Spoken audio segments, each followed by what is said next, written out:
What I think people are missing is the halving coming up in a couple months, and that's going to double the fair value. So fair value today is somewhere low 50s. We'll just call it 50 to round numbers. The halving doubles fair value. Well, why is that? Well, you think about it. If the block rewards get cut in half of the miners would suddenly go out of business because their costs are fixed. So the price actually has to rise.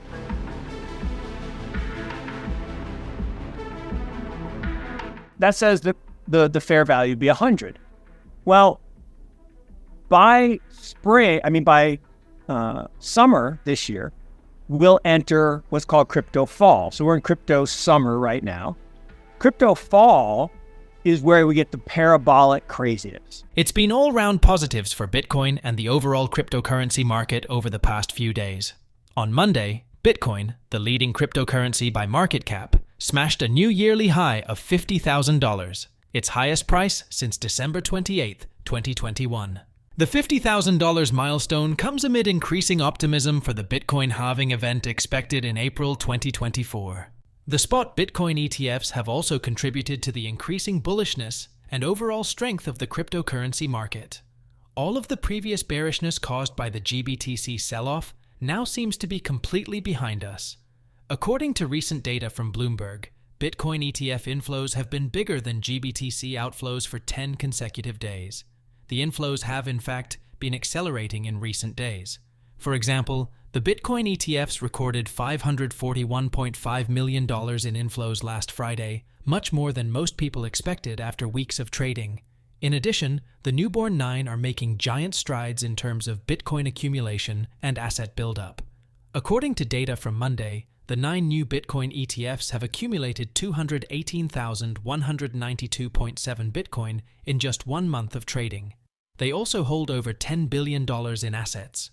All of this bullish news has been quite positive for the leading cryptocurrency, which has increased by over 17% in the past week, with a 52.4% dominance compared to the overall cryptocurrency market.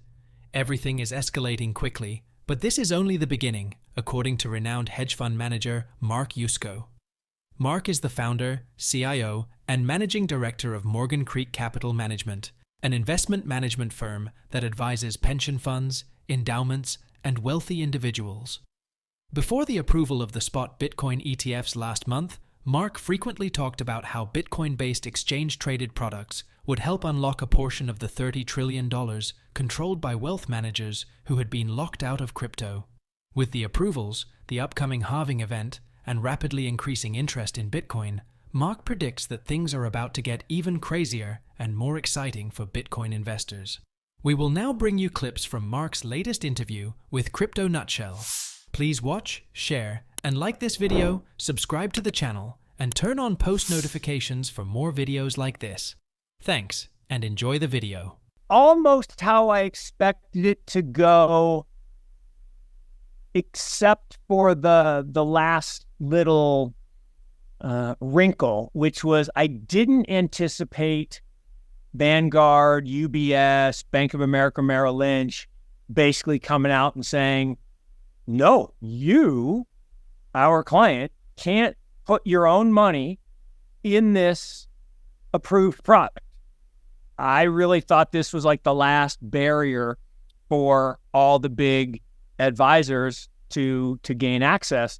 And so that surprised me a little bit. Now, when I think about it, it doesn't surprise me at all because they got the call from Ms. Warren saying, hey, we don't like the fact that Gary went ahead and approved these. We don't think he should have.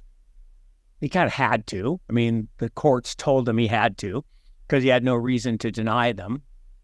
And so from that perspective, I didn't anticipate that. I thought the inflows would be more 10 billion-ish in the first few days, and we only had, more like 3-4.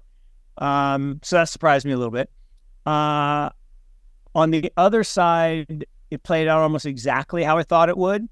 You had the inflows coming in, which were robust. I mean, BlackRock's up to over 3 billion, Fidelity's at 2 billion, Bitwise and ARK are nipping at their heels at just under 1 billion. So that's all great. But the outflows from GBTC were expected as well. But I think people kind of didn't think about that when they were thinking about, oh, number go up as soon as the demand increases.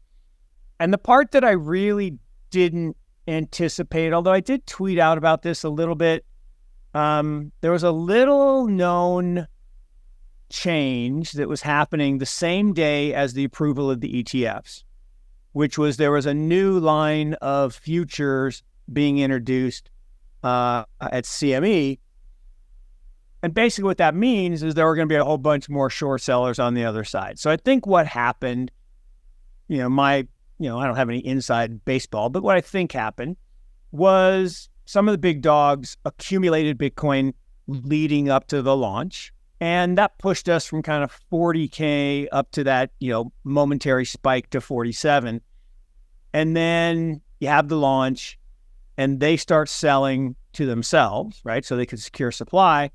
But then the people shorting the futures jump on and you had the, flash crash down and everybody said, oh, see, it's a total failure. I'm like, what are you talking about? You don't judge a launch in minutes or days. And just for perspective, right? 2 of the 3, the BlackRock and the Fidelity are number 5 and number 8, I think, of the top 10 selling ETFs in the world. That's pretty cool. And together, the newborn 9 did better than the entire class of 2023. I made a statement leading up that, there's 30 trillion in accounts managed by UBS, Merrill Lynch, Raymond James, Vanguard, et cetera, controlled by, advisors, boomer money. And I said at least 10 basis points of that is going in this year. So that's 30 billion. I actually think 1%, 100 basis points, is going in, and that's 300 billion. And I think I'm right on this. That 300 billion would be more fiat converted into Bitcoin than all of the history of Bitcoin. Bitcoin investors seem to be gearing up for a lot of action in the coming months. According to recent data from on-chain analytics firm Santiment, serious money has been exiting exchanges nonstop for about a month. As a result, the Bitcoin balance across various exchanges is down to the lowest level in 6 years. According to a recent report from the analytics firm, the supply of Bitcoin on exchanges recently dropped to 5.8% of the cryptocurrency's total circulating supply. This is the first time it has dropped so low since December 2017. You could even say it's dropped lower since Bitcoin's total circulating supply has increased by 2.84 million since December 2017. The report also shows that the mass exodus from exchanges started on January 10th, the same day the SEC approved 11 spot Bitcoin ETFs. This means that many Bitcoin investors have been able to look past the GBTC sell-off in anticipation of many other long-term positives to come in 2024. Let's get back to Mark's interview as he further discusses his outlook for Bitcoin for the rest of the bull market. 2 things I think happened this cycle. One is I believe the halving cycle, the doubling of fair value, is contingent on the fact that block rewards are cut in half. Therefore, miners would be in trouble if the price didn't move. But what about ordinals? Now we have ordinals and we have transaction fees. So let's say, and again, I'm going to make these numbers up.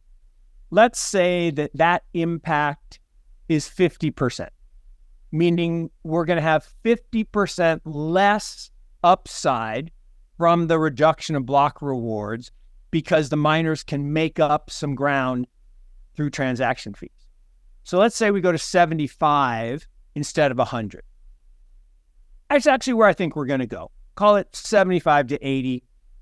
Just to be conservative, we'll keep it 75 because of transaction fees. Now, I guess if Luke Dasher gets his way and we fork off and we have no more ordinals and no more transaction fees, then we're back to 100. But I don't think that's going to happen. But I like him, but I don't think that's going to happen.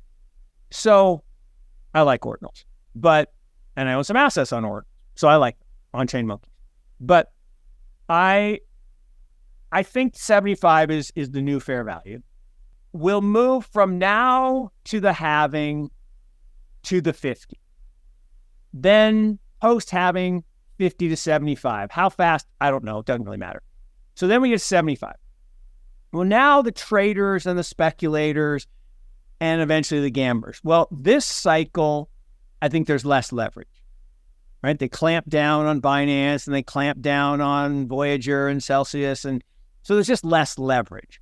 So let's say in the previous cycles, we went 2.3 times to 2.6 times fair value. Let's say this time we only go 2 times fair value. You know, that seems fair. So we go from 75 to 150. Now, that 150 has some volatility to it. You know, you can't predict a point. So if there's more speculation, we get a little higher than 150. If there's less speculation, you get a little less. But somewhere in that 150 range seems, I won't say guaranteed, but seems highly logical for the high point of this cycle. You know, does it have to be 150? Could it be 180? Sure. Could it be 120? I don't know. I've seen a lot of smart people predicting anywhere from 100K to 120K, 104K, Tommy Mustache, Tim Peterson's at 104K. No, somebody else was at 120. Now, Max is out there. Oh, it's going to be 250. There's going to be a God candle. Like, I love Max. I love Stacy, but I don't see that. I think there's not enough leverage to get us there. So, no, I'm a 150 guy. Mark's $50,000 prediction for Bitcoin is already in the bag. We could see Bitcoin holding that crucial level tightly after a few more days of trading. If that level is secured before we get the really crazy pre-halving rally, we could easily be looking at $60,000 to $70,000 per Bitcoin in a matter of weeks. As we get deeper into the bull market, prices will continue to surge, and we should easily hit Mark's $150,000 prediction for Bitcoin before the bull market ends.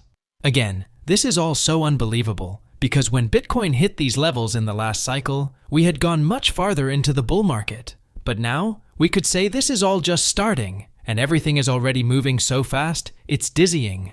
What are your thoughts on Mark's Bitcoin outlook and prediction? Is $150,000 your best case scenario for Bitcoin this cycle? Or do you think prices could get much higher? Please drop your comments and observations in the comments section below. Also, ensure you like this video, subscribe to the channel, and turn on post notifications for more videos like this. Thanks for watching.